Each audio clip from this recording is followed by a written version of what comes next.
20 மாவட்டங்களில் கடுமையான கனமழை பொறுத்தவரைக்கும் தீவிரமடையும். அடுத்து வரக்கூடிய சில மணி நேரத்தில் கனமழை எச்சரிக்கை கொடுக்கப்பட்டிருக்கு. மாவட்டத்தினுடைய பட்டியல் நம்ம நிச்சயமா பார்க்கலாம். கடந்த சில நாட்களுக்கு முன்பதாக தொடர்ந்து நம்ம அறிவிப்புகளில் கொடுத்திருந்தோம். ஆகஸ்ட் 7 மற்றும் 8ஆம் தேதி தான் அடுத்த சுற்று மழை பொழிவு அப்படிங்கிறது நம்ம சொல்லியிருந்தோம். அதே போலவே இன்றும் நாளையும் மாலை மற்றும் இரவு நேரங்கள் கனமழைக்கான வாய்ப்பாக இருக்கும். 9ஆம் தேதியிலிருந்து படிப்படியாக சற்று இயல்பு நிலை திரும்பும். ஆனால் அதற்காக முழுமையாக இயல்பு நிலை திரும்பாது. ஓரளவு ஒரு லேசான மழை, மிதமான மழையாவது தொடர்ந்து எதிர்பார்க்க முடியும். 20 மாவட்டத்திற்கு மிக கனமழை பொறுத்த வரைக்கும் நிச்சயமாக எதிர்பார்க்க முடியும். பெரும்பாலான வட தமிழக கடலோர பகுதிகளிலும் பெரும்பாலான வட தமிழக உள் மாவட்ட பகுதிகளிலும் இடியுடன் கூடிய கனமழையானது நிச்சயம் எதிர்பார்க்க முடியும். ஆகவே எந்தெந்த தேதிகளில் மழை பெய்யும் என்று உங்களுக்கு முன் அறிவிக்கப்பட்டது. அதே போலவே இன்றும் நாளையும் உங்களுக்கு மழை தொடர்ந்து மாலை மற்றும் இரவு நேரங்களில் இருக்கும். மாவட்டத்தினுடைய பெயர் நம்ம படிக்க போகிறோம். அந்தந்த பகுதிகள் மட்டும் மழை எதிர்பார்த்தால் போதுமானது. மறக்காம நண்பர்களே, நீங்கள் லைக் பண்ணுங்க. ஸ்க்ரீனுக்கு கீழே தெரியக்கூடிய அந்த லைக் பட்டனை கிளிக் பண்ணி தொடர்ந்து சப்போர்ட் பண்ணுங்க. நண்பர்கள் உறவினர்கள் தெரியப்படுத்த ஷேர் பண்ணுங்க, அவங்களும் பார்த்து பயன்பெறட்டும். இனி அடுத்தடுத்து வரப்போகிற நேரங்கள் மற்றும் நாட்களிலும் இடைவிடாத ஒரு மழை பொழிவுகள் உறுதியாக தமிழகத்தில் எதிர்பார்க்க முடியும். ஆகவே எந்த தேதிகளில் நமக்கு மழை இருக்கு, இனி அடுத்த சுற்று மழை பொழிவு இந்த 2 நாள் போக அதுக்கப்புறம் எப்போ நமக்கு மழை வாய்ப்பு இருக்கு அப்படிங்கிறதையும் நம்ம தெரிஞ்சுக்கலாம். காலை நேர வானிலை அறிக்கையில் நம்ம சொல்லியிருந்தோம். சூப்பர் எல்னினோ தமிழகத்திற்கு சாதகமாக இருக்குமா அல்லது பாதகமாக இருக்குமா அப்படிங்கிற ஒரு தகவல் நம்ம பார்த்தோம். காலை நேர வானிலை அறிக்கை பார்க்கலன்னா போய் அதை பார்த்து பயன்பெறுங்க. சூப்பர் எல்னினோவை குறித்து ஒரு சுருக்கமான ஒரு விளக்கம் மற்றும் வடகிழக்கு பருவமழை பற்றியும் அதில் கொஞ்சம் சில தகவல்கள் நம்ம சேர்த்திருப்போம். அதனால் காலை நேர வானிலை அறிக்கை பார்க்காதவங்க அதை போய் பார்த்து நீங்கள் பயன்பெற்றுக் கொள்ளுங்க. சரி, அடுத்து வரக்கூடிய சில மணி நேரங்களில் பெரும்பாலான வட தமிழகத்தில் இடியுடன் கூடிய கனமழை பதிவாகும். ஏற்கனவே நம்ம அறிவித்தபடி இந்த 2 தேதிகள் நம்ம குறிப்பிட்டு இந்த 3 நாட்கள் நம்ம பார்த்தோம். கடந்த ஆகஸ்ட் 1ஆம் தேதியிலிருந்து இதுவரைக்கும் பல மாவட்டங்கள் பல பகுதிகளில் மிக கனமழை, அதி கனமழை, கனமழையுமே நம்ம தமிழ்நாட்டில் பதிவாயிருக்கு. இன்னும் ஒரு சில மாவட்டங்களில் மழை குறைவாகவே பார்க்கப்பட்டு வருது. குறிப்பாக தென் தமிழகத்தில் மழை வாய்ப்பு எப்படி இருக்கும் அப்படிங்கிறதையும் உறுதியாக நம்ம சொல்கிறோம். ஏற்கனவே நம்ம சேனலில் அறிவித்தபடி ஆகஸ்ட் 7 மற்றும் 8ஆம் தேதிகள் இன்றும் நாளையும் தமிழகத்தில் கனமழையானது உறுதியாகியிருக்கிறது. முதலாவதாக பார்க்க போகிறது வட தமிழக கடலோரம் மற்றும் உள் மாவட்டங்களில் விட்டு விட்டு பரவலாக மழை தொடரும். மாவட்டத்தின் பெயர் நீங்கள் குறித்து கொள்ளுங்க. சென்னை, திருவள்ளூர், காஞ்சிபுரம், செங்கல்பட்டு, விழுப்புரம், கடலூர், புதுச்சேரி மற்றும் காரைக்கால், கள்ளக்குறிச்சியில் வானம் ஓரளவு மேகமூட்டமாக காணப்படும். ஒரு சில இடங்களில் கனமழை, இடியுடன் கூடிய கனமழை பொறுத்தவரை வெளுத்து வாங்கும்.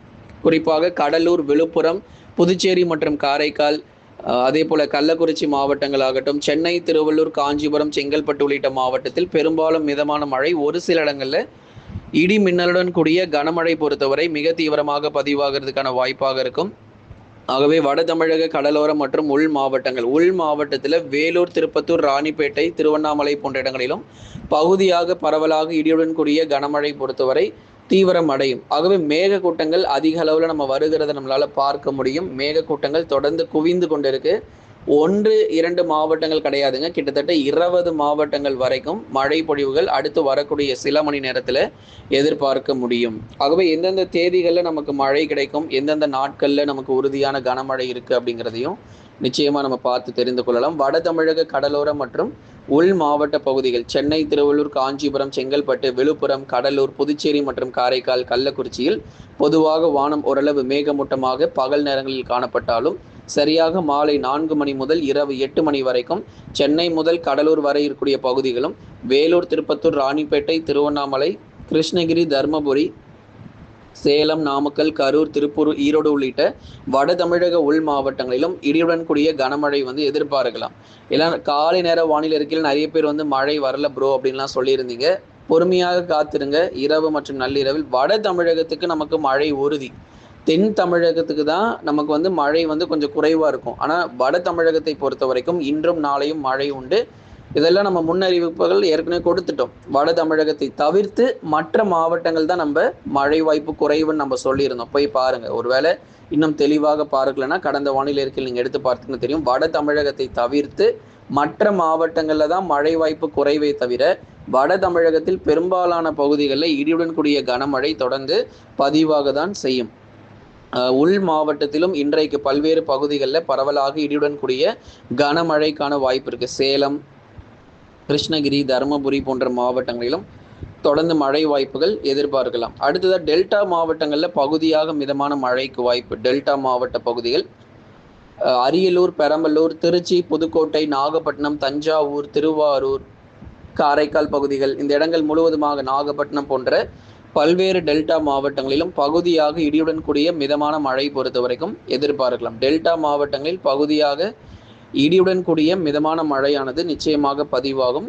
குறிப்பாக அந்த டெல்டாவினுடைய கடலோர மற்றும் கடலொட்டிய பகுதிகளில் மட்டும் நல்ல ஒரு தீவிர மழை பொழிவுகளை எதிர்பாருங்க. மற்றபடி மற்ற இடங்கள் எல்லாமே நமக்கு ஓரளவு லேசான மழை அல்லது பகுதியான மழை ஒதுக்கி தான் பதிவாகும். டெல்டாவுமே பொறுத்த வரைக்குமே எல்லா இடங்கள் முழுமையாக மழை பெய்திராது. இப்போ தஞ்சாவூர், திருவாரூர், நாகப்பட்டினம், அரியலூர், பெரம்பலூர் இது போன்ற பகுதியெல்லாம் கொஞ்சம் மழை ஒதுக்கி தான் நமக்கு பதிவாகும். மற்றபடி நமக்கு வட தமிழகத்தில் எல்லா பகுதிகளிலும் இடியுடன் கூடிய கனமழை பதிவாகிறதுக்கான வாய்ப்பாக அமையக்கூடும்.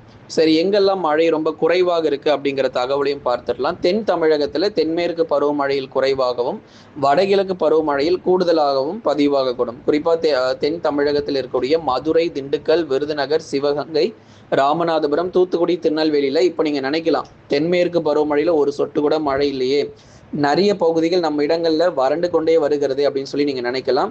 ஆனால் நீங்கள் வந்து பார்த்தீங்கன்னா வடகிழக்கு பருவமழையில் அதீத கனமழை, அதாவது எக்ஸ்ட்ரீம் ரெயின்ஃபால் என சொல்லக்கூடிய அதீத கனமழைக்கான வாய்ப்பு இருக்கும். எப்படி அப்படின்னா புயல் சின்னங்கள்னால கிடையாது, காற்றழுத்த தாழ்வு பகுதி உருவாகி தொடர்ந்து அது இலங்கை வழியாக வந்து தென் தமிழகத்தில் கரையை கடந்து அந்த மேகக்கூட்டங்கள் தொடர்ந்து ஒரு 2-3 நாட்களுக்கு ஒரே பகுதிகளில் நமக்கு மழை பெய்து ஒட்டுமொத்த மழை, அதாவது குறுகிய காலகட்டத்தில் அதிக மழை பொழிவு இந்த வருஷம் தென் தமிழகத்தில் எதிர்பார்க்கிறோம். வட தமிழகத்தில் எப்படி இருக்கும் அப்படின்னா வட தமிழகத்தில் புயல் சின்னங்களாக இருக்கும். அதாவது ஓரிரு புயல் சின்னங்கள் வந்து கரையை கடந்து ஒரு குறிப்பிட்ட காலகட்டத்துக்கு மட்டும் மழையை கொடுத்துட்டு போகும். சென்னை முதல் குறிப்பாக அந்த மயிலாடுதுறை வரை இருக்கக்கூடிய பகுதிகளுக்கெல்லாம் புயல் சின்னங்கள்னால நமக்கு மழை பொழிவுகள் கிடைக்கும். அது குறிப்பிட்ட ஒரு குறுகிய காலகட்டங்களில் நல்ல ஒரு மழை பதிவாகி ஓய்வு கொடுக்கும். ஆனால் தென் தமிழகம் அப்படி இல்லைங்க. தென் தமிழகத்தில் மழை மேகங்கள் இன்னும் ரொம்ப கொடூரமாக இருக்கும். வடகிழக்கு பருவமழையில் சொல்கிறோம், நவம்பர் டிசம்பர் மாதங்களில் தென் தமிழகத்தில் மிக தீவிரமான மழை பொழிவுகள் தொடர்ந்து பதிவாக வாய்ப்பு இருக்குது. அடுத்தடுத்த தாழ்வு மண்டலங்களும் கரை கடந்து கேரளாவுக்குமே நமக்கு மழை பயன்பெறும். இந்த தென் தமிழகத்தின் வழியாக பயணிக்கிற மேகக்கூட்டங்கள் கேரளாவிற்குமே ஒரு நல்ல ஒரு மழை பொழிவை, தெற்கு கேரளாவுக்கு ஒரு அருமையான ஒரு மழை களமாக இந்த வடகிழக்கு பருவமழை அமைய இருக்கிறது. அதனால் இந்த தென்மேற்கு பருவமழையில் தென் தமிழகத்தில் மதுரை முதல் குமரி வரை இருக்கக்கூடிய மாவட்டங்களில் கொஞ்சம் மழை குறைவாக தெரிந்தாலும் இனி வரக்கூடிய மாதங்கள் அதிக மழை பொழிவை ஏற்படுத்துவதற்கான சாதகமான சூழ்நிலை இருக்குது. மேற்கு தொடர்ச்சி மலையொட்டிய மாவட்டங்களில் இரவு நேரங்களில் ஓரிரு இடங்களில் இடியுடன் கூடிய கனமழை பொறுத்தவரை எதிர்பார்க்கலாம். ஆகவே மேற்கு தொடர்ச்சியில் நீலகிரி, கோயம்புத்தூர், தேனி, தென்காசி மற்றும் கன்னியாகுமரியில் இரவு நேரங்கள், ஏன்னா இப்போ தேனி, தென்காசிலாம் வந்து பார்த்தீங்கன்னா பகுதியாக மிதமான மழை, நகர பகுதிகளில் அந்த மலை அடிவார பகுதிகளில் அந்த தேனி, தென்காசி போன்ற மலை பகுதிகளில் மேற்கு பகுதிகளில் இங்கே மட்டும் பரவலாக மிதமானதுலேருந்து கனமழை கிடைக்கும். மற்றபடி தேனி, தென்காசியினுடைய நகர பகுதிகள் அல்லது கிழக்கு பகுதிகள்லாம் வந்து பார்த்தீங்கன்னா மிதமான மழை மட்டுமே எதிர்பார்க்கலாம். நீலகிரி மாவட்டத்தினுடைய மேற்கு மற்றும் கோயம்புத்தூர் தெற்கு போன்ற இடங்களிலும் விட்டு விட்டு இடியுடன் கூடிய மழை பொழிவு இருக்கும். கன்னியாகுமரி மாவட்டத்தினுடைய மேற்கு பகுதிகளிலும் பரவலாக கனமழையானது எதிர்பார்க்கலாம். நீங்க நண்பர்களே மறக்காம ஒரு லைக் பண்ணுங்க, சப்ஸ்கிரைப் பண்ணி தொடர்ந்து சப்போர்ட் பண்ணி பாருங்க.